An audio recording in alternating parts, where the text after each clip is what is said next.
Why, hello there YouTube and welcome to a Who review. I am Davros and I'm a Whovian, and today I review Doctor Who, Bad Wolf and the Parting of the Ways.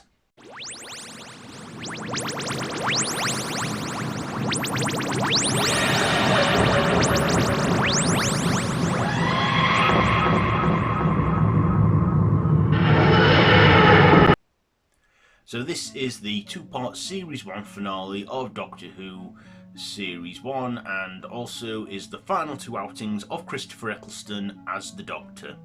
So the Doctor, Rose and Captain Jack find themselves in futuristic reality shows in the far future, the Doctor being on Big Brother, Rose being on The Weakest Link, and of course Captain Jack being on What Not to Wear, where the Doctor thinks that, where all three of them are oblivious to what happens when you don't win, and when the Doctor finds that out, he then knows that something more menacing is at work, only to find, that there's this controller at Satellite 5, so the Doctor finds himself on Satellite 5 100 years later, so this is 100 years after the long game, and of course the Doctor finds none other than the Daleks controlling the whole thing, as the contestants don't get disintegrated, they get teleported to a Dalek ship and their DNA scrambled and rewritten to become a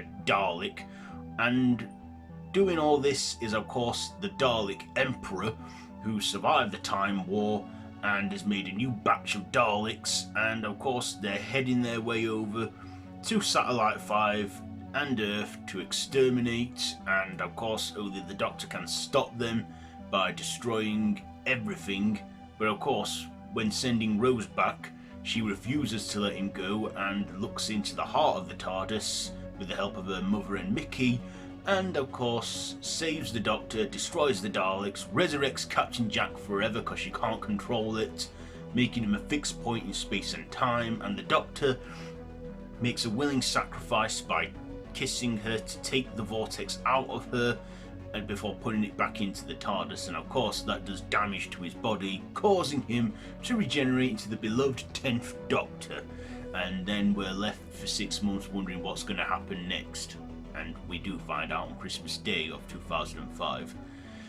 So that's the story there. So what did I like about this one? Well, first of all, I liked the first part where they're like in reality game shows, like the Doctor in Big Brother and Rose on The Weakest Link and Captain Jack on What Not to Wear, which were big shows at the time. Also, they actually got the presenters, Davina McCall to voice the Davina droid, Anne Robinson to voice the Android, and Trini and Susanna to voice their droid versions of themselves in this, so I like that they got that. Also, BBC had to get permission from Channel 4 to borrow their Big Brother logo, because the Doctor was on Big Brother, and of course Channel 4 agreed to it and let them do it.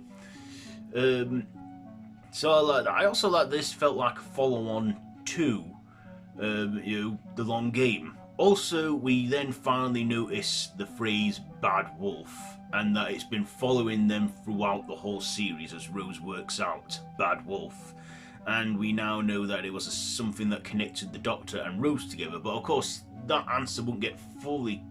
question won't get fully answered until the day of the Doctor, where the moment took on was the Bad Wolf entity. But yeah, we heard it subliminally hinted throughout the series, and we didn't notice until like second viewing or when they recapped it, and hence the film's title. Also, Bad Wolf's gone on to be a production studio in Cardiff, which is, I believe, producing new Doctor Who that's to come, because it's Russell T Davies' studio, what have you, Bad Wolf Studios, I think.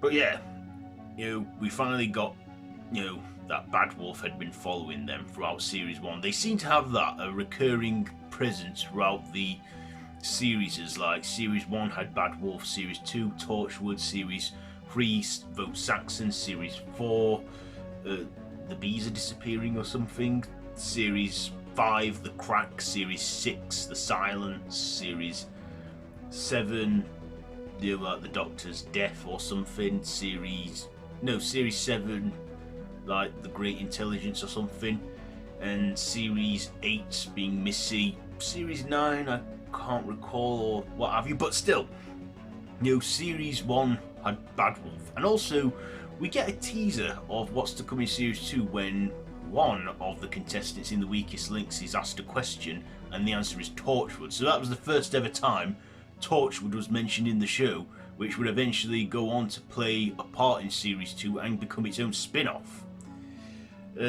So that was a nice Easter egg hint there, which we may not have noticed or might have gone over our heads at the time. I also like the return of the Daleks and, you know, Nicholas Briggs voicing them. Also the Dalek Emperor in his big throne, and that how he was just big and evil and was like the main like antagonist controlling all the Daleks. I also thought John Barrowman was great as Captain Jack, being comedic and stuff, comic relief, but always knowing when it was time to get serious. I also liked, you know, Billie Piper playing Rose as well, doing an alright performance. But in part 2 I felt like she didn't do much other than at the end when she actually saved the Doctor from the Daleks. Christopher Eccleston. This was his swan song, of course, and he did a great job playing the Doctor in his final 2 outings. And, you know, he gave it his all. And I will admit, at the time when I heard that he was packing it in, they were supposed to keep it quiet until the end of the series, but word got out like halfway in, and I remember coming home from school and my dad telling me that, and then he regenerates into David Tennant, which I kind of thought was, I mean, it was sad to see him go and not do another series, but it also, you know, at the time we were a whole new generation of kids that didn't know what regeneration was. We know that the role had been recast so many times, but in this we were finally given the answer to why the actors have changed so much over the years. And the regeneration, I was thinking, wow, that was mind-blowing. He's the Doctor, but he's got a different face. And the way it ended with David Tennant, I was like, whoa, that's a bit odd. That's weird, seeing him completely change into a different person. But you know what? We now know that it's a part of the show where every couple seasons and that the Doctor changes, and we're all aware of it now and what happens and all that.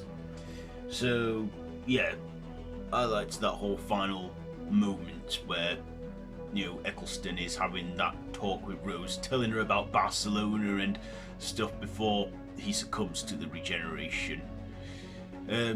I thought this had good visuals, which I think a couple of them still hold up, like the TARDIS and that, with the Daleks and everything getting disintegrated and stuff. So I think the effects still hold up in that.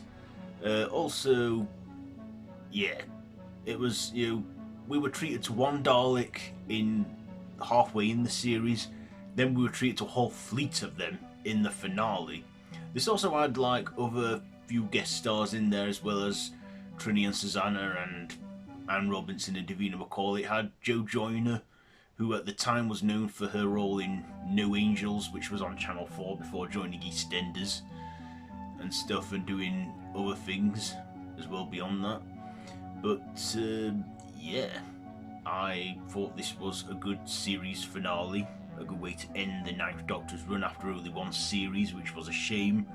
But of course, Eccleston stated he had his reasons and that he only wanted to do one series or didn't have enjoyment. But still, Eccleston has reprised the role in recent years in Big Finish audio, where I imagine it's a lot easier for him, where he can just record his lines in a recording booth and then just let Big Finish do the rest. I haven't heard any of the Big Finish audio from the Ninth Doctor. Maybe I should. In fact, no, I should. Yeah. So yeah, Doctor Who, Bad Wolf and the Parting of the Ways. What am I going to rate it? I'll give the visuals an 8, the writing a 9, the performances a 9, and my personal an 8. So there you go, there's my ratings for this 2-part finale. So yeah, what are your thoughts on this one? Let me know down in the comments below. If you like this video, be sure to give it a big thumbs up and to share with your friends, and feel free to subscribe to the channel if you haven't already, and to hit that notification bell. I have been Davros the Whovian, and this has been my Who review on Badwolf and the Parting of the Ways. All my social media links are linked down below in the description, so feel free to check all that out. So yes, there we go. So, I guess there's only one thing for me to do, so until next time, run for your life.